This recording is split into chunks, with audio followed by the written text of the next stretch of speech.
So I'll now go ahead and launch that folder. I'll open that workspace. I hope that all of you know how to open a project in VS Code. Click on this open folder and navigate to that folder of that starter which we created. So I'll select web dev starter and click on open, and see the whole project has opened here. Okay, and now I can go and start coding. So this is the index.js, and in most uh, Node projects, this is the main file, or you can say this is where everything begins.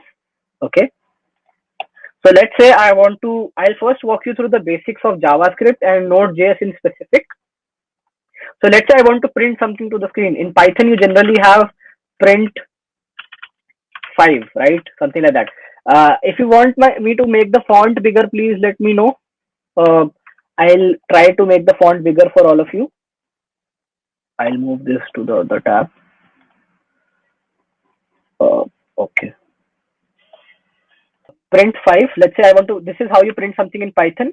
In JavaScript, you just have to change this to console.log. Okay. And save this file. Hit Control S to save, or in Mac, it's Command S. And I'll go ahead and make a new terminal. And for that, I'll go to terminal, new terminal. Okay. So this should give me a new terminal. Cool. So this is my terminal. If you opened it in the right folder, you should have this terminal open at desktop, web dev, backend, starter. Okay. So that's not really important what's the name. You should be in the directory where if you hit ls, and all of this you should be doing it. If you are on Windows, you should be doing it on git bash. Okay. You install git bash and you can go to your desktop. Okay. You can open this folder and you have to right click on Windows and click on git bash here. You should be getting an option called git bash here if you have properly installed git bash. Okay. And you will have your own terminal, and there you have to write the commands which I'm writing here. So just for clarity of people, like people who are on Windows, you have to do git bash here in order to be able to access the Node.js commands and the Unix commands. So in order to know what all files are there in my current directory, I can do ls, which will give me all the files which are there on the current folder, which you can also check on the left, like this will match. Okay. But now let's say I want to print this script which I have written in the index.js. You can do node. If you have properly installed Node, you can check it by node-v, and it will tell you the version number of your Node installation. Okay. And then you have to do node index.js, and it should print 5. Okay. Whatever command you're writing here, when you do node index.js, it should write 5. But let's say I change this to 6. Okay. And I want to run it again. It will become very tedious for me to keep doing node index.js again and again. So what I will do is I'll do npm i -g, okay, npm i-g node monitor, which is short. When you shorten it, it becomes nodemon. Some people call it nodemon, some call it nodemon. I call it nodemon. So you can do npm i-g nodemon, and it might ask you for your password. Okay. For some of you, it might ask you for the password because this is a global install and it requires a good amount of permissions to be able to do this install. So you will probably be prompted for your password. Otherwise, you can use the sudo keyword before the command, sudo space npm i-g nodemon. So in a lot of machines, that will sort the issue out if you are having any errors. So now instead of doing node index.js, I will do node monitor index.js. Okay. So this will kind of start a live server of the code. Okay. See, it printed 6. Okay. But let's say I change it to 7. It automatically echoed 7. Okay. So basically now I got a hot reload on my JavaScript. So every time I make a change, the code will refresh itself and the server will restart, or the script will restart. So I'll give you an intro on variables and functions in JavaScript. So let's say I want to create a variable which is not supposed to be changed. Okay.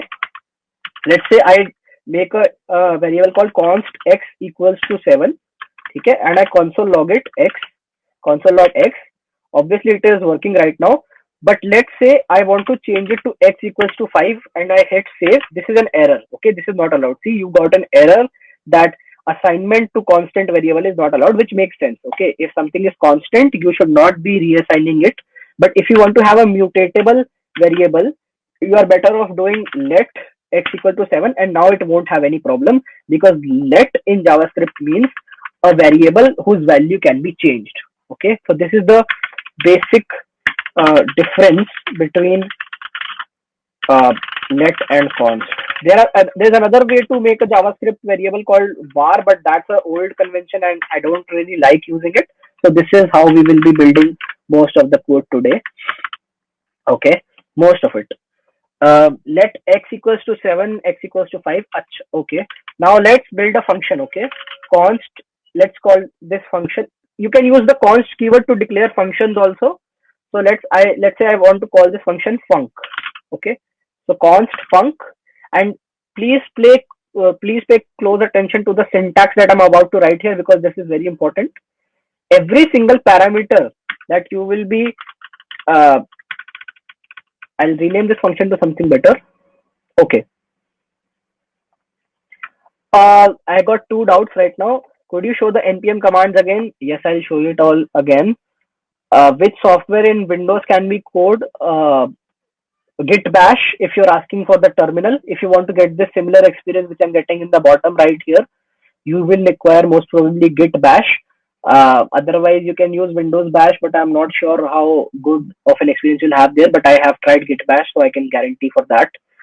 npm commands I can show again. If I okay, once you want to get out of your command line like this terminal, you can hit Control C and it will stop processing your command. Okay, so that you should get this control back again on your browser, sorry, your terminal, that it should show your name or your user, something like that. So that means you have the command and you can write some command. Okay, so you should have this control. The command for node was no npm i-g node monitor.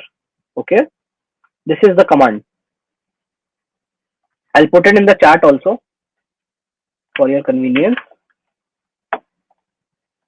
This is the command, and this helps you install the node monitor. I'll show you a lot of other node commands also today. Okay, so I was building this function. Okay, let's rename that to a better function. I have this say hello. Okay, and console log message. So basically this is an input parameter. Like if you build this in Python, I guess your syntax would be something like this. If you build it in Python, def func message, and you have to make this colon, and you have to print message. So this is the equivalent to that in JavaScript. Okay, obviously this will have a syntax error because this is not valid JavaScript, but const say hello equals to, you take in this message, you enclose this in brackets, and then you have to give this arrow. Okay, how did I get this arrow? I'm sorry for the different font I have. It is basically an equal sign and then a chevron. I think it's called a chevron, or basically it is the key to the second key to the right of M in your keyboard. Okay, you hit shift and do that, so you get this arrow kind of a thing. So this is how you define a function in JavaScript. There is also another method to declare a function. Say hello to, let's call this a second function, and you can do it like normal. I think this is very similar to something like C++. Okay, so the above, like this above method of declaring variables is called the arrow notation. Okay, and this is the ES5 notation. So the above is also called ES6 notation because it was introduced in the ECMAScript 6 version of JavaScript. But in the normal code, which you'll find out there in the wild, you can find any of the two. Okay, so that is not a problem. You need to know both of the methods, but it is very similar. Okay, So let's say I want to say hello. So I can call this function now using say hello, and I'll pass my message to be hello world. Okay, this is my message. And now I'll run my node monitor script, nodemon index.js. Okay, first it will print 5 because I had the console log of x here, and then it will say hello because I used and called that function. Is everybody clear with how functions and variables are made in JavaScript? It is very easy. If you know Python, this should be very easy for you to follow. Okay.